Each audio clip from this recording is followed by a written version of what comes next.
আসসালামু আলাইকুম। Welcome to Supri kitchen. আজকে একটা দারুণ রেসিপি নিয়ে চলে এসেছি। খাসির মাংস। এইভাবে রান্না করলে আপনাদের এই স্বাদ গালে লেগে থাকার মতো। দেখে নিন। খাসির মাংসটা আমি সুন্দর করে ধুয়ে নিয়েছি। এই খাসির মাংসের গন্ধ অনেকের ভালো, একটা আমার কাছে টোটকা।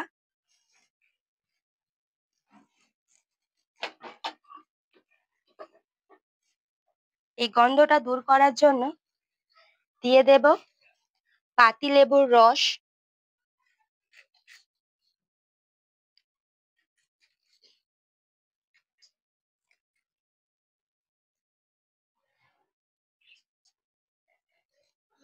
একটা পাতিলেবুর রস দিয়ে দেব।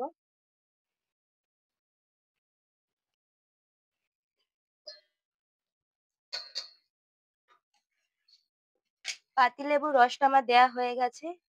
দিয়ে দেব নুন। এই লেবুর রস আর নুন 10 মিনিট মাখিয়ে রাখবো।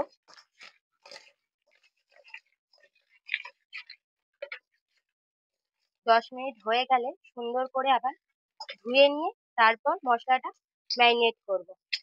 এইভাবে রান্না করলে খাসির মাংস কোনো গন্ধ থাকে না। এইভাবে রেখে দেব 10 মিনিট। আপনারা দেখুন খাসির মাংসের পিসটা কত সুন্দর। এটা হচ্ছে নাল্লি পিস। খাসির মাংস খেতে কার কার ভালো লাগে অবশ্যই কমেন্ট করে জানাবেন। এইভাবে ছেড়ে দেবো 10 মিনিটের জন্য। 10 মিনিট হয়ে গেছে। দেখুন খাসির মাংস থেকে কি পরিমাণে জল ছেড়েছে।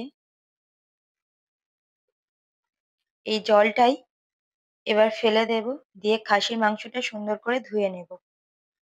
খাসির মাংসটা সুন্দর করে ধুয়ে নিয়ে চলে এসেছি। এবার একে একে সব মশলাগুলো আমি মাখিয়ে নেব। দিয়ে দেব আদা রসুন বাটা।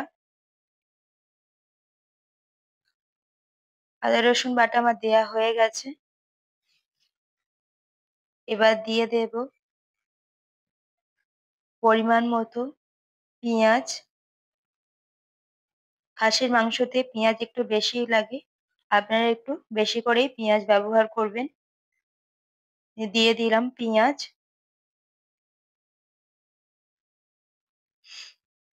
এবার দিয়ে দেব লঙ্কার গুঁড়ো,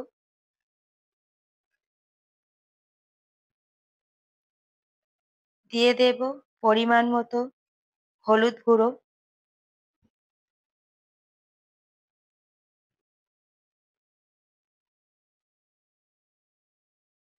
এবার দেব জিরে আর ধনের গুঁড়ো,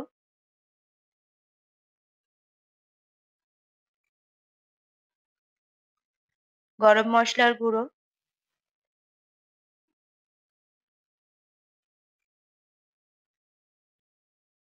দিয়ে দেব সামরিচ, গোলমরিচ, জায়ফল, জয়িত্রীর গুঁড়ো আধা চামচ পরিমাণ মতো দিয়ে দেব।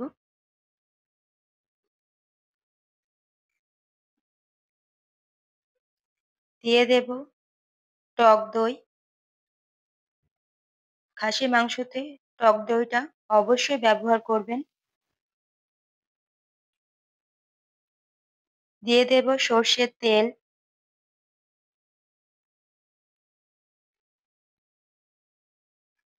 দিয়ে দেব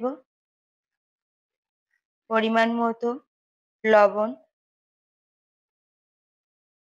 দিয়ে দেব ভেজে রাখা বেরেস্তা, মানে পেঁয়াজ ভাজা। এবার সুন্দর করে হাত দিয়ে ভালো করে মাখিয়ে নেব।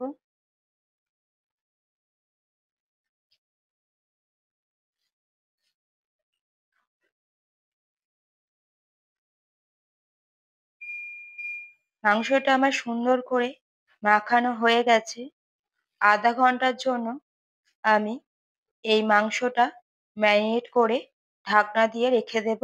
আপনারা চাইলে 1 থেকে 2 ঘন্টাও রাখতে পারেন। যত বেশি ম্যারিনেট করা থাকবে মাংস তত খেতে সুস্বাদু হবে।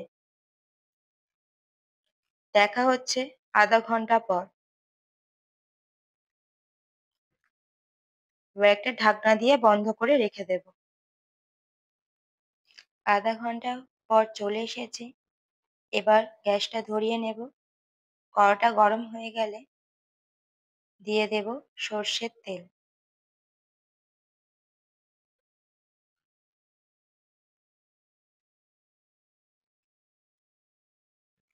সর্ষের তেল আমার দেয়া হয়ে গেছে। এবার তেলটা সুন্দর করে গরম করে নেব। সর্ষের তেল যত ভালো গরম হবে সর্ষের তেলের ঝাঁঝটা চলে যায়। তেলটা সুন্দরভাবে গরম হয়ে গেছে, দিয়ে দেব ফোড়নের জন্য তেজপাতা, শুকনো লঙ্কা আর গোটা জিরে। ভালো করে ভেজে নেব। ভাজা আমার হয়ে গেছে, দিয়ে দেব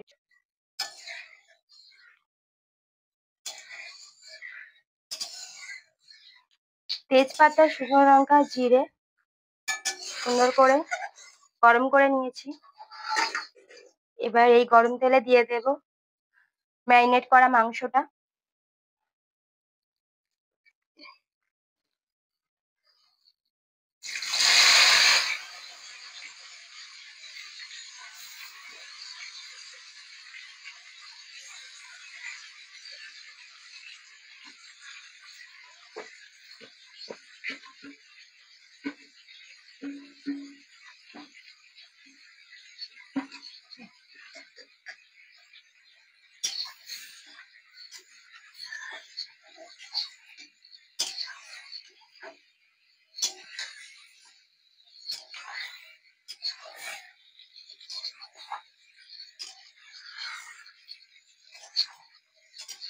এই মাংসটা আর কিছু দেয়া নেই, এবার শুধু হাতের কাজ। এবার সুন্দর করে শুধু কষাতে হবে। কষিয়ে কষিয়ে মাংস থেকে তেল ছাড়তে শুরু করবে, তখনই দিয়ে দেব জল।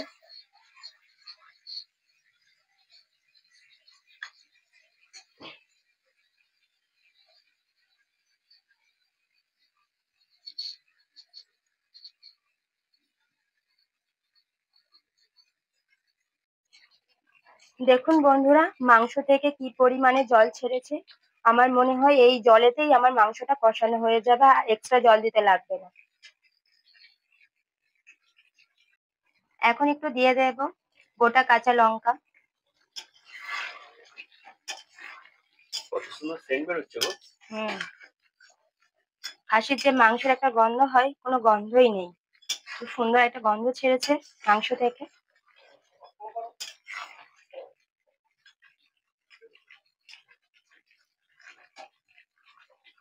কি পরিমাণে তেল ছেড়েছে দেখো।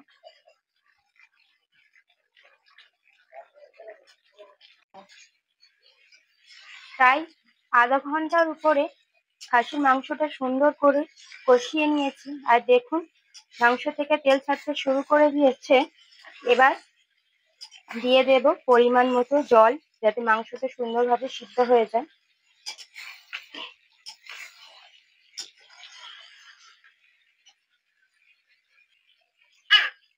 দিয়ে দেব জল।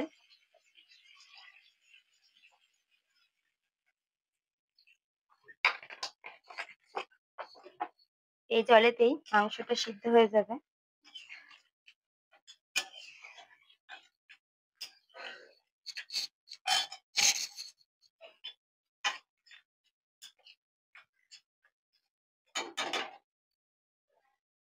এবার ঢাকনা দিয়ে দেব।